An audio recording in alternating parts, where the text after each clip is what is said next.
ధూళినైన నన్ను దూతగా నిలిపావు. ఎన్నికలేని నన్ను ఏలికగా చేశావు. ధూళినైన నన్ను దూతగా నిలిపావు. ఎన్నికలేని నన్ను ఏలికగా చేశావు.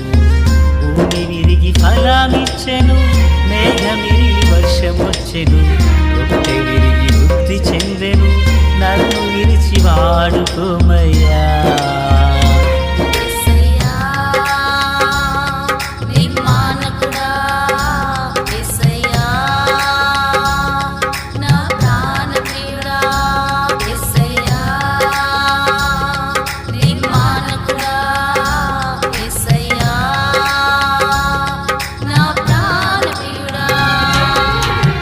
ధూళినైన నన్ను దూతగా నిలిపావు.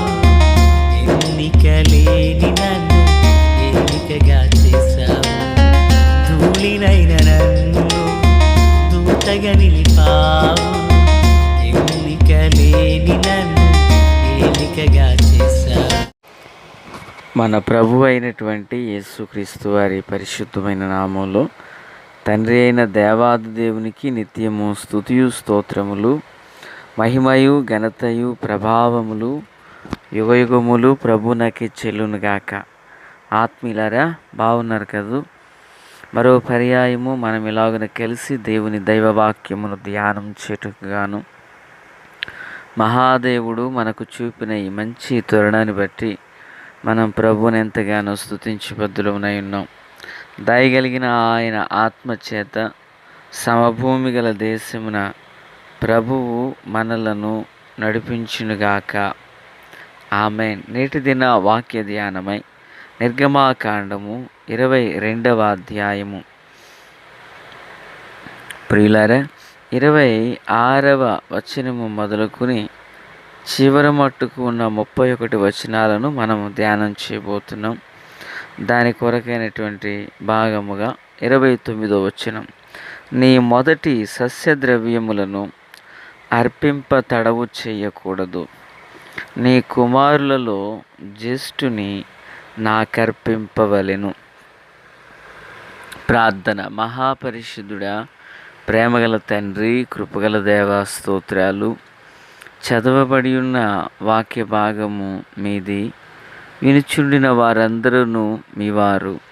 మీ దాసుడనైన నన్ను పూర్ణముగా మరుగు చేసి దైవస్వరమును వినిపింపచేయమని ప్రార్థిస్తున్నాను.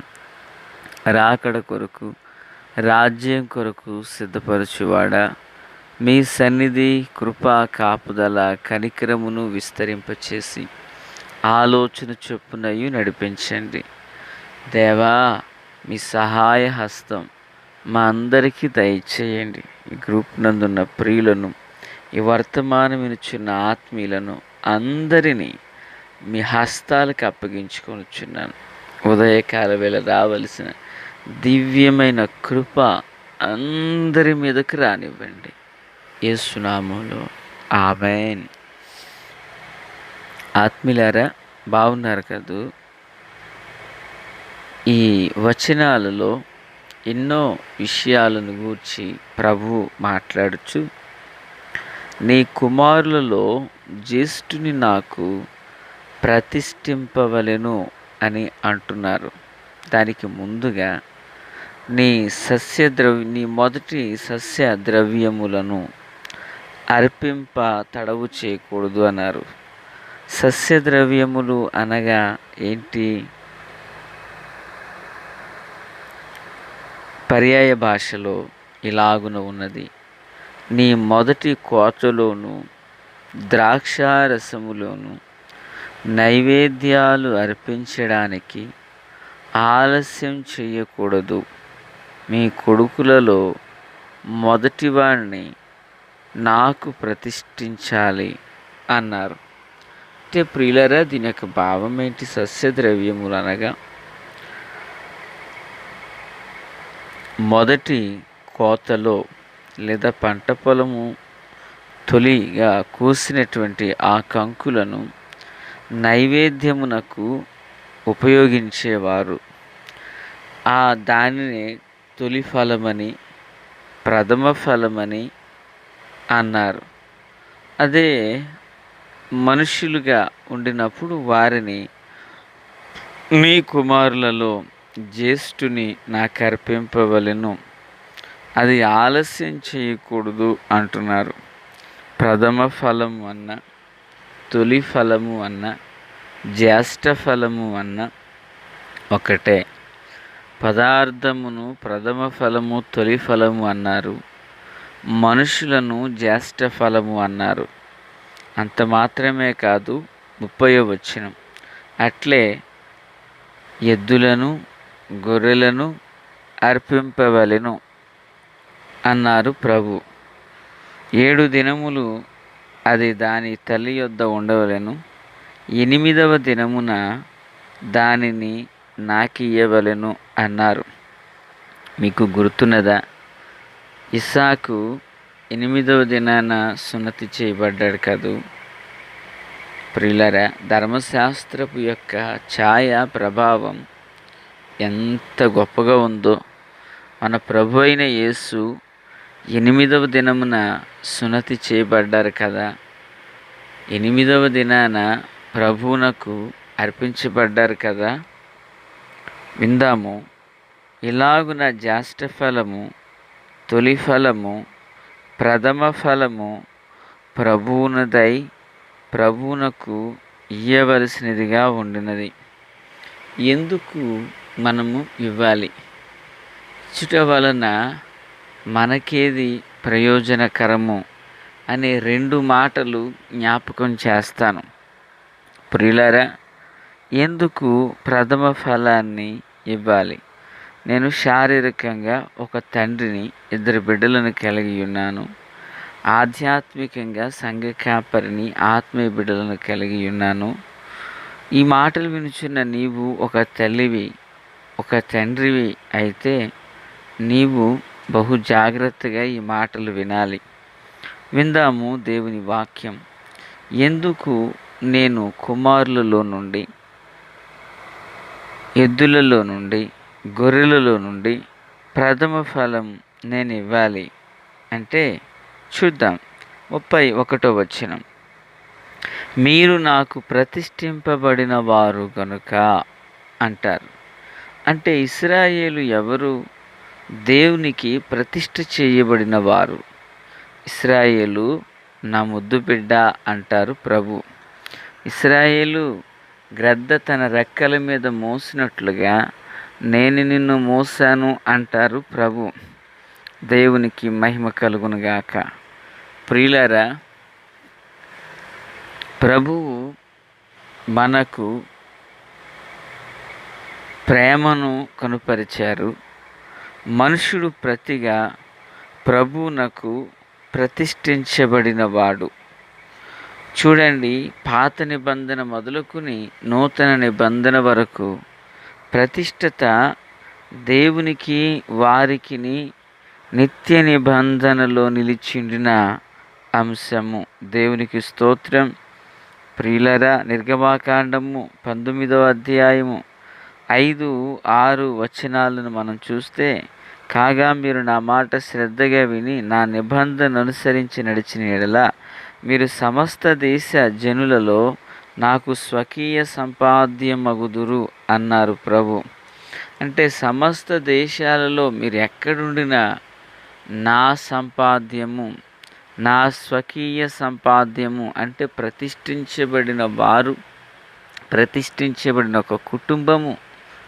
ప్రియులరా, దేవుని స్వాస్థ్యమునై ఉన్నారు. దేవుని స్వాస్థ్యమును సాతాను ముట్టుకుంటాడా? మిమ్మను ముట్టినవాడు నా కనుగుడ్డును ముట్టిన వానితో సమానుడు అన్నారు. నీకు విరోధముగా రూపించబడిన ఏ ఆయుధము వర్ధిల్లదన్నారు. అంటే ప్రభు చెప్పుచున్న మాట మనకు అర్థమైందని భావిస్తూ ఉన్నాను. మనము దేవుని కొరకు ప్రతిష్ఠించబడిన వారము. ఆమేన్. ప్రియులారా, నీవు ప్రభువునకు ప్రత్యేకించబడిన వ్యక్తివే అయితే ఇదిగో ఈ కామెంట్ బాక్స్లో ఆమెన్ అని పెట్టండి. దేవునికి స్తోత్రం. కనుక అట్లే నీవు నాకు ప్రతిష్ఠుడవు గనుక, ప్రతిష్ఠించబడిన దానవు గనక, నా నిబంధనలు గైకొను దానవు గనక, నాకు స్వకీయ సంపాద్యము గనక, అట్లే నీ కుమారులను జ్యేష్ఠులలో నీ కుమారులైన వారిని నాకు అర్పించండి అంటున్నారు. ఎందుకు అర్పించాలంటే మనము ప్రతిష్ఠించబడినాము గనుక అని విన్నాం. యేసయ్య మన కొరకు తనను తాను ప్రతిష్ఠించుకున్నారు. మన కొరకు తండ్రి అయిన దేవుడు యేసయ్యను మన కొరకు ప్రతిష్ఠించారు. ఈ మాటలు యోహాను సువార్తమానంలో 17వ అధ్యాయంలో ఉన్నాయి. ప్రియులరా, అయితే ఇక ప్రతిష్ఠ చేసుకునవలసినది మనమే. దేవునికి స్తోత్రం. దీని సమాధానం విన్నాం కదా. అయితే ప్రతిష్ఠించుట వలన ఏం కలుగుతుంది చూద్దాము. దేవుని వాక్యములో నుండి 34వ అధ్యాయ నిర్గమాకాండం 19వ వచనంలో, ప్రతి తొలుచూలు పిల్లయు నాది, నీ పశువుల్లో తొలుచూలుదైన ప్రతి మగదయు దూడయే గాని గొర్రె పిల్లయే గాని అది నాదగును. దేవునికి స్తోత్రం. Praise the Lord. హల్లెలూయా. ప్రతి తొలుచూలు నాదే అన్నారు ప్రభు. ఆత్మీయులారా, మనకు కలిగినది అది ప్రథమ ఫలమే లేక అది తొలి ఫలమే, జ్యేష్ఠ సంతానమే, అది దేవునికి మనము ఇయ్యాలి. ఎందుకని? నేను ప్రతిష్ఠించబడ్డాను గనక. ఎందుకని? ప్రభువుకు నీవు స్వకీయ సంపాద్యము గనక. అలాగున ఇచ్చినప్పుడు సామెతల గ్రంథం 3వ అధ్యాయం 9-10 వచనాలు, నీ రాబడి ఎంతటిలో ప్రథమ ఫలమును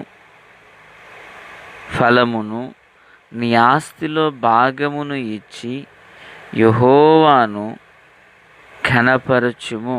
దేవునికి స్తోత్రం.